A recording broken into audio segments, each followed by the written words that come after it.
Nesse vídeo eu vou apontar aqui as principais ações que acontecem quando cada tipo diferente de receptor adrenérgico é ativado. Então, as principais ações, porque são mais do que essas, e eu coloquei aqui principalmente aquelas que vão ser mais relevantes no aspecto farmacológico, tá? Então, vamos começar pelos receptores alfa-1. Então, a ativação de receptores alfa-1, lembrando que todo músculo liso que apresenta receptores alfa-1, quando eles são ativados, esse músculo vai contrair. Sendo assim, fica mais fácil entender quais serão as principais ações decorrentes da ativação desses receptores. Então vamos lá. Uma das mais importantes assim, no aspecto farmacológico é a vasoconstrição. Então, quando os receptores alfa-1 nos vasos sanguíneos são ativados, vai promover uma vasoconstrição. Isso vai aumentar a resistência vascular periférica e, consequentemente, vai aumentar a pressão arterial. Outra ação bastante importante da ativação de alfa-1 é a midríase. Então, o músculo radial da íris também apresenta receptores alfa-1. Quando ativados, o músculo contrai e a pupila dilata. Nós temos também receptores alfa-1 no esfíncter da bexiga urinária, lá na saída da bexiga urinária, e no esfíncter anal. Quando esses receptores são ativados, a mesma coisa, a saída da bexiga, o esfíncter da bexiga urinária contrai, dificultando a micção, e contrai também o esfíncter anal, diminuindo, dificultando a evacuação. Outro local importante é a próstata. Então, a próstata também, quando receptores alfa-1 na próstata são ativados, a próstata vai contrair. E isso, dependendo da intensidade dessa contração, pode obstruir a passagem da urina pela uretra. Falaremos disso quando falarmos de tratamento da hipertrofia prostática em outro vídeo. Já a ativação de receptores beta-1, a mesma coisa. Músculo cardíaco e músculo liso que tenha receptor beta-1, quando esse receptor for ativado, esse músculo vai contrair. Então, a principal ação decorrente da ativação de receptores beta-1 é a taquicardia. Então, a ativação de receptores beta-1 vai aumentar a contratilidade e a frequência da atividade cardíaca. Contratilidade do miocárdio, então o músculo vai contrair com mais intensidade, um efeito inotrópico positivo, e também aumento da frequência, um efeito cronotrópico positivo. Essas duas ações vão aumentar o débito cardíaco, o que leva a um aumento da pressão arterial.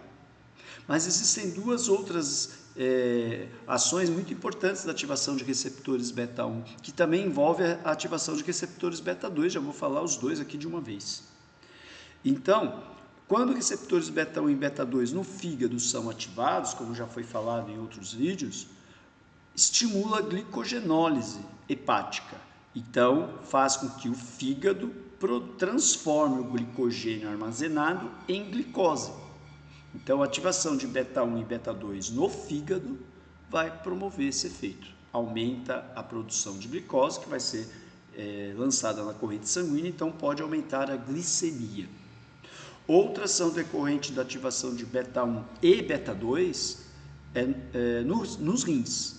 Então, lá nos rins, vai haver havendo ativação de receptores beta-1 e beta-2, vai fazer com que as células justaglomerulares ali dos rins liberem esse hormônio chamado renina. Essa renina, como veremos também em outros vídeos, a partir de vários mecanismos, vai promover a retenção de sódio e água, o que colabora também com o aumento da pressão arterial.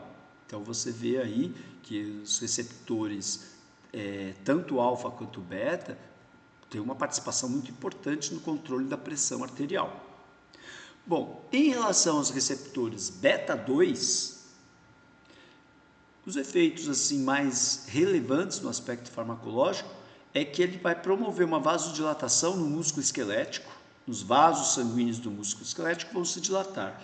isso não é o suficiente para causar uma queda. Então, vai causar lá uma queda da resistência vascular periférica, porém, isso não é mais significativo do que o aumento, né, da resistência vascular periférica causado pela ativação de alfa-1.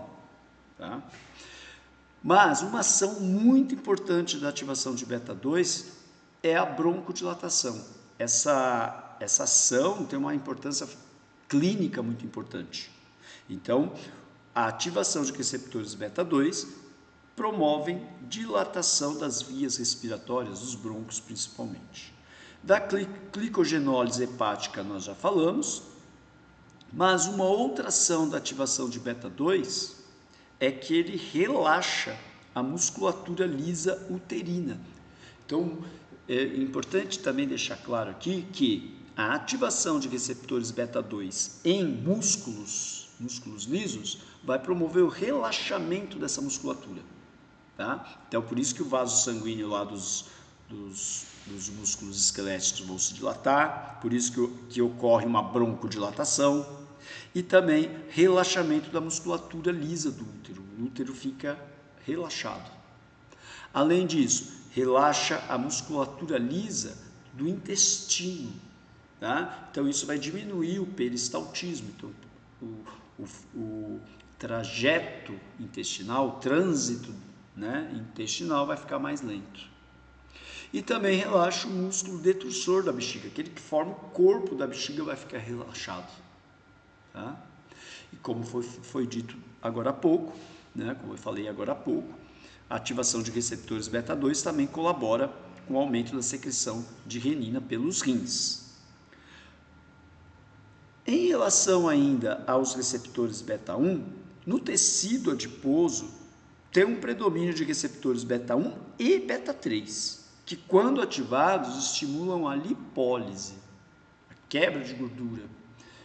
Isso ainda não tem uma importância farmacológica muito significativa, porque não temos fármacos específicos ou seletivos para beta-3.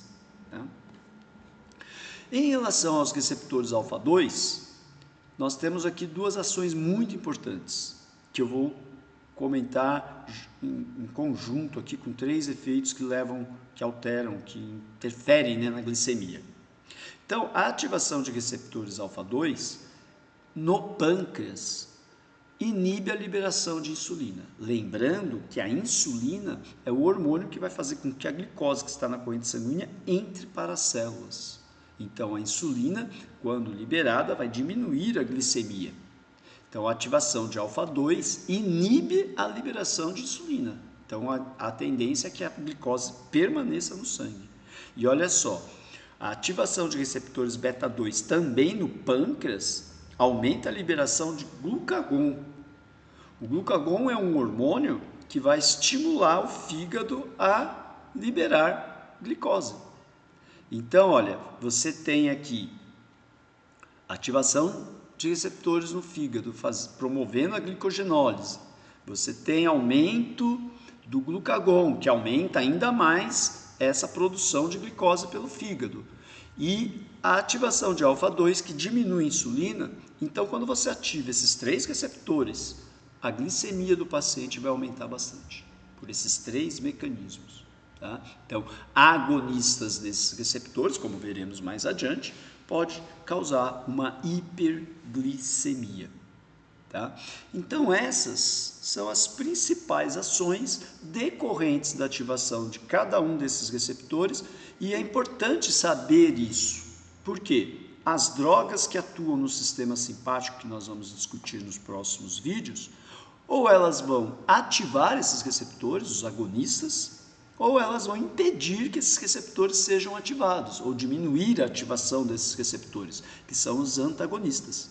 Então, compreender a ação que a ativação de cada receptor promove é importante para saber quais serão os efeitos dos fármacos quando administrados. Tá? Então, nos próximos vídeos a gente vai ver quais fármacos que ativam cada um desses receptores aqui e para que esses fármacos são usados. Então, aguardem os próximos vídeos.